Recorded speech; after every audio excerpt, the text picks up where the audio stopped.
ஓயாத போராடி கலைஞர், முத்தமிழறிஞர் கலைஞர், தலைவர் கலைஞர். அவருக்கு 1000 பட்டங்கள் இருந்தாலும் ஓயாத போராடி கலைஞர் என்கிற தலைப்பில் இந்த நினைவு கருத்தரங்கம் நடைபெற்று கொண்டிருக்கிறது. அவர் ஓயாத போராடி தான். அவருடைய போராட்டம் எப்போது தொடங்கிற்று என்பதை அவருடைய வாழ்க்கை வரலாற்றிலிருந்து ஒரு செய்தியை நான் குறிப்பிட்டுவிட்டு என் கருத்துகளுக்கு வருகிறேன். கலைஞர் அவர்கள் தன்னுடைய நெஞ்சுக்கு நீதியினுடைய முதல் பாகத்திலே ஒரு செய்தியை எழுதுவார். அவர் குழந்தையாக இருக்கிற போது, தொட்டிலில் தூங்கி கொண்டிருக்கிற போது, திருக்குவளையிலே திருடர்கள் சிலர் உள்ளே வந்து விட்டார்கள். உள்ளே வந்த திருடர்கள் வீட்டில் இருக்கிற பொருளையெல்லாம் விட்டுவிட்டு இந்த குழந்தையினுடைய உடம்பில் இருக்கிற நகையை திருடுவதற்கு முயற்சி செய்தார்கள். பொதுவாக குழந்தைகள் தூங்குகிற போது யாராவது திருடன் வந்தால் குழந்தை அழும். ஆனால் குழந்தை கலைஞராக இருப்பதால் அப்போது கூட அவர் அழவில்லை. அழாத காரணத்தால் நகையை மட்டும் எடுத்துக்கொண்டு போய்விட்டார்கள். அடுத்த நாள் கலைஞரின் அம்மா சொல்லுகிறார், அழுதுருக்க கூடாதாப்பா, அழுதுருந்தால் நாங்கள் முழிச்சிருப்போமேன்னு.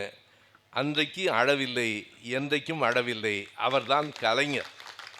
ஆனால் அதிலே அவர் பிறகு ஒரு செய்தியை குறிப்பிடுகிறார். நான் வாழ்வில் சந்தித்த துன்பங்களை, துயரங்களை எல்லாம் எண்ணி பார்க்கிற போது ஒருவேளை அன்றைக்கு அழுதிருக்கலாமோ என்று கூட எனக்கு தோன்றியது என்று கூறுகிறார். அழுதிருந்தால் வந்தவர்கள் குழந்தையை கொண்டுவிட்டு கூட போயிருப்பார்கள். இப்படி காலம் முழுவதும், தன் வாழ்நாள் பயணம் முழுவதும் போராட்டங்களை சந்தித்து, போராட்டங்களை கண்டு ஓயாத ஒரு போராளியினுடைய நினைவு நாளில் நாம் கூடியிருக்கிறோம். அவருடைய நினைவுகளை போற்றுவதற்காக மட்டுமில்லை, அவருடைய துணிவை பெற்றுக்கொள்வதற்காக, அவர் காட்டிய பாதையில் தொடர்ந்து நடப்பதற்காக நாம் இங்கே கூடியிருக்கிறோம். இந்த நினைவு நாளில் தலைவர் கலைஞரை தாண்டி இன்றைய நாட்டு நடப்பை பற்றியும் கொஞ்சம் நாம் பேச வேண்டும் என்பதற்காகவும் இந்த பொதுக்கூட்டம் கூடியிருக்கிறது. ஒன்றை எண்ணி பாருங்கள். உங்கள் கைபேசிகளிலே கூட வந்திருக்கும், ஒரு கணவனும் மனைவியும் சண்டை போடுவது மாதிரி தொடர்ச்சியாக சில குறும் செய்திகள், காணொளிகள் வரும். அதில் இன்று காலையிலே நான் பார்த்தேன், அவர்கள் கவனமாகத்தான் அந்த காட்சியை பதிவு செய்திருக்கிறார்கள். மனைவி வெளியே போய் பொருளெல்லாம் வாங்கி கொண்டு வருகிறார். கணவன் கேட்கிறார், எவ்வளவுமா செலவாச்சுன்னு. அந்த அம்மா ஒரு கணக்கு சொல்லும், 1950 ரூபா செலவாச்சுன்னு. இவனுக்கு புரியல, 1950 எப்படி வரும்?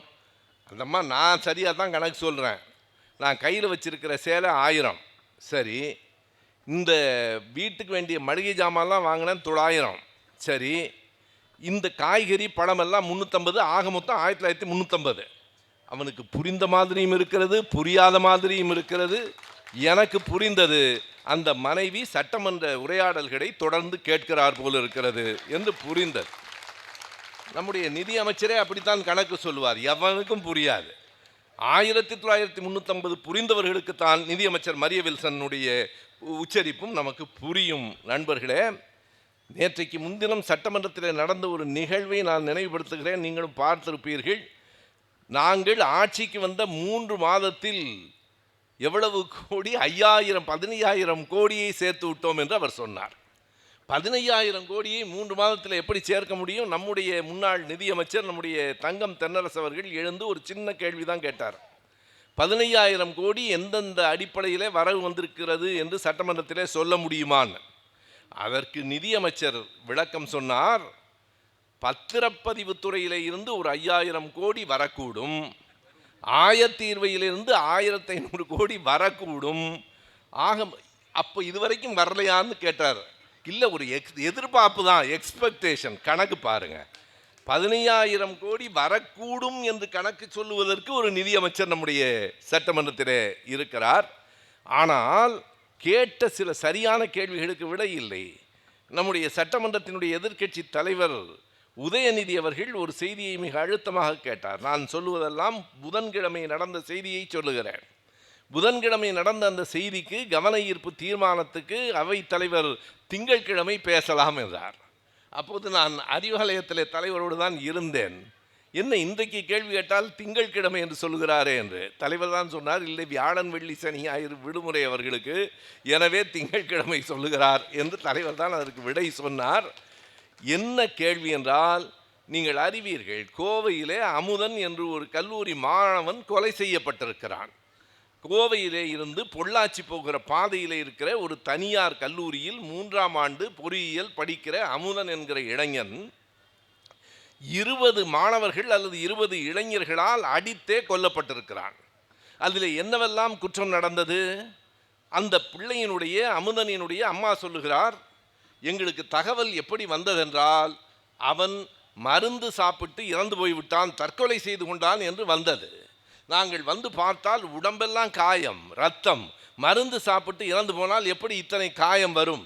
அதற்கு பிறகு சொன்னார்கள், சட்டமன்றத்திலே கூட என்ன சொன்னார்கள் என்றால், இது கோஷ்டி சண்டை. எங்கே இருக்கிறது கோஷ்டி? அந்த பக்கம் 20 பேர், இந்த பக்கம் ஒரே ஒரு பையன். இது என்ன கோஷ்டியா? ஒரே ஒரு பையன் தானே இருக்கிறான். அந்த விடையை கூட யார் சொல்லுகிறார்? யார் சொல்லியிருக்க வேண்டும்?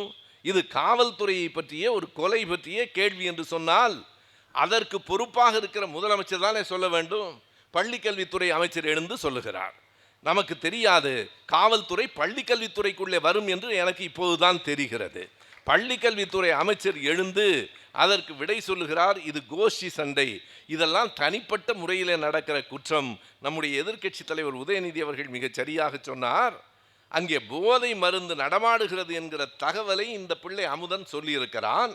அப்படியானால் ஒரு அரசாங்கத்துக்கு, ஒரு காவல்துறைக்கு என்ன கடமை இருக்கிறது?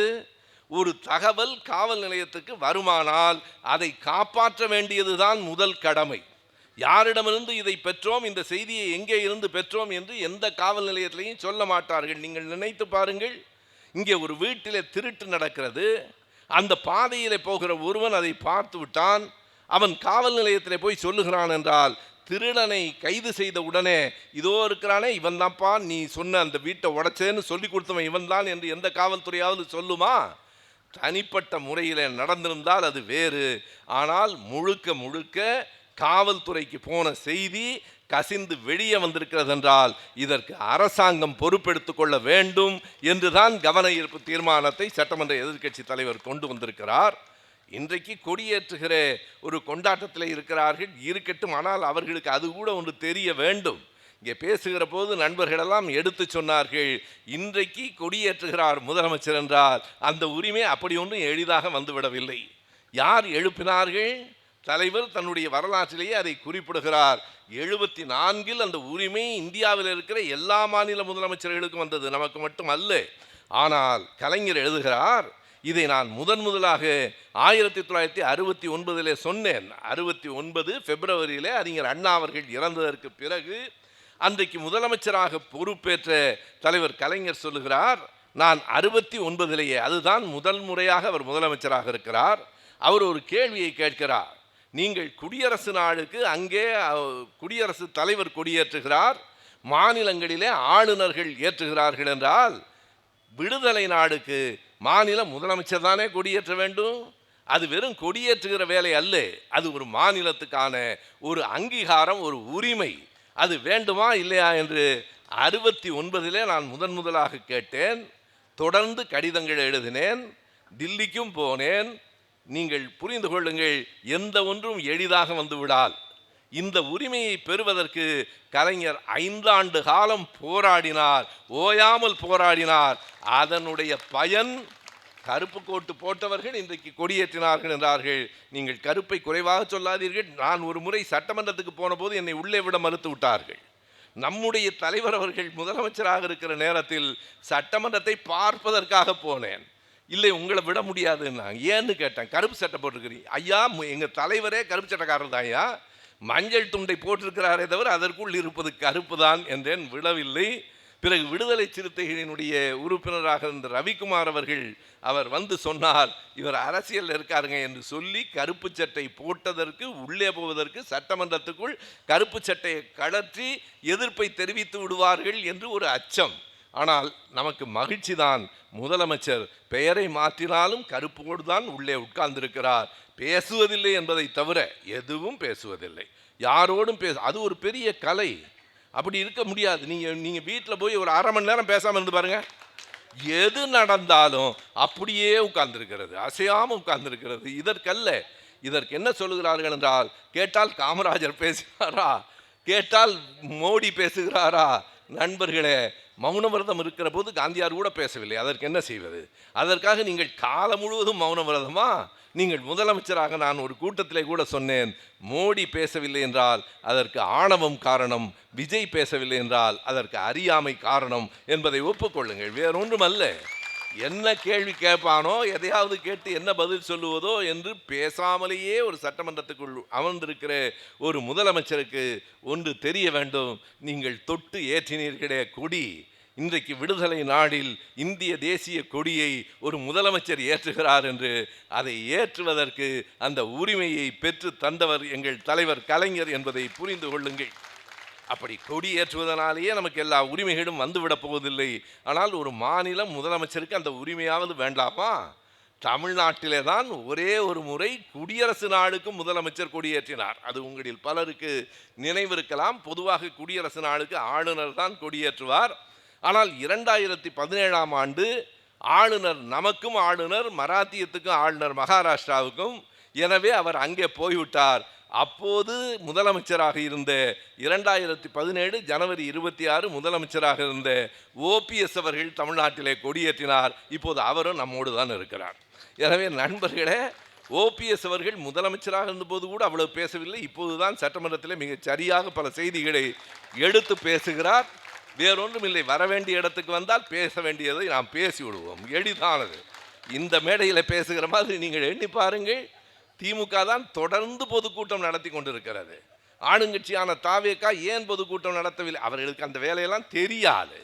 தெரிந்து வைத்துக்கொண்டா வஞ்சகம் செய்கிறார்கள். எங்கேயாவது வந்தால் எழுதி கொடுத்தால் படிப்பார் என்பதை தவிர வேறு எதையும் சொந்தமாக பேசுவதில்லை என்கிற ஒரு கட்சி இருக்கிறது. நல்லது. நாட்டு மக்கள் கவனிக்கட்டும். என்ன மாற்றங்கள் தமிழ்நாட்டிலே நடந்து கொண்டிருக்கின்றன என்பதை மக்கள் புரிந்து கொள்வதற்கு கொஞ்ச நாள் ஆகலாம். ஆனாலும் இன்றைக்கு இருக்கிற இளம் பிள்ளைகள் என்னவென்று தெரியாமல் வாக்களித்துவிட்டு இன்றைக்கு என்ன நடக்கிறது? கொடியேற்றுவதற்கு உரிமையை பெற்று தந்தவர்கள் நாம்.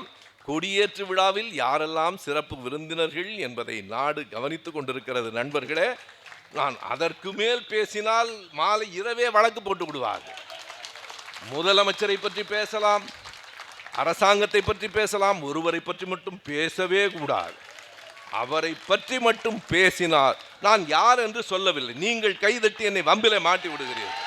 நான் யார் என்றே சொல்லவில்லை. எனவே இந்த நிலையிலே தான் இந்த நாடு இருக்கிறது. நான் வேடிக்கைக்கு சொல்லுகிறேன், நீங்கள் 1000 வழக்கு போட்டாலும் சந்திப்பதற்கு என்றைக்கும் திமுக கழகத்தவன் தயாராக இருப்பான். நம்முடைய மாவட்ட செயலாளர் அவர்கள் அன்பு கூர்ந்து என்னை அறிமுகப்படுத்துகிற போது சொன்னது மாதிரி 1.5 ஆண்டு காலம் பொடாவில் ஒரு பொதுக்கூட்டத்தில் பேசியதற்காகத்தான் இருந்தேன். வேறு ஒரு காரணமும் இல்லை, ஒரு பயங்கரவாதமும் இல்லை. விடுதலை புலிகளை ஆதரித்து பேசினேன் என்கிற ஒரே ஒரு காரணத்துக்காக 1.5 ஆண்டு காலம் சிறையையும் பார்த்துவிட்டுத்தான் வெளியில் வந்திருக்கிறோம். அந்த சிறையிலும் எனக்கு கிடைத்த பெருமை என்ன என்றால், அப்போதெல்லாம் நான் திமுக காரன் இல்லை, திமுகவை ஆதரித்து பேசியவன் கூட இல்லை. அப்போது நான் சொல்வது 2002 2003 டிசம்பரிலே தான் வெளியிலே வந்தேன். அப்போது நம்முடைய பரிதி இளமெழுதியவர்கள் நம்மோடு இருந்தார், நம் கட்சியில் இருந்தார். சட்டமன்றத்தில் ஒற்றை மனிதனாக இருந்து கொண்டு ஜெயலலிதாவுக்கு எதிராக பேசினார். அப்போது அவரையும் கொண்டு வந்து சிறையிலே அடைத்தார்கள். அவரை பார்ப்பதற்காக வந்த கலைஞர். நான் பொடாவிலே இருந்ததை விட பெரிய மகிழ்ச்சி என்ன என்றால், அந்த காலகட்டத்திலே பரிதி இளமெழுதியை பார்க்க வந்த கலைஞர் அவரை பார்த்துவிட்டு போயிருக்கலாம். பொடாவிலே வீரபாண்டியன் என்று ஒருவர் இருக்கிறாராமே, வரச்சொல் என்று என்னையும் வர வைத்து கலைஞர் அவர்கள் அந்த சிறையிலே பார்த்தாரே. நான் ஜெயலலிதாவுக்கு நன்றி சொல்ல வேண்டும். கலைஞர் என்னை ஒரு கைதியை அழைத்து பார்க்க வைத்ததும் நீங்கள்தான். அந்த வாய்ப்பும் பெருமையும் எனக்கு முதலில் சிறையில் தான் கிட்டியது. எல்லாவற்றையும் சந்திப்போம்.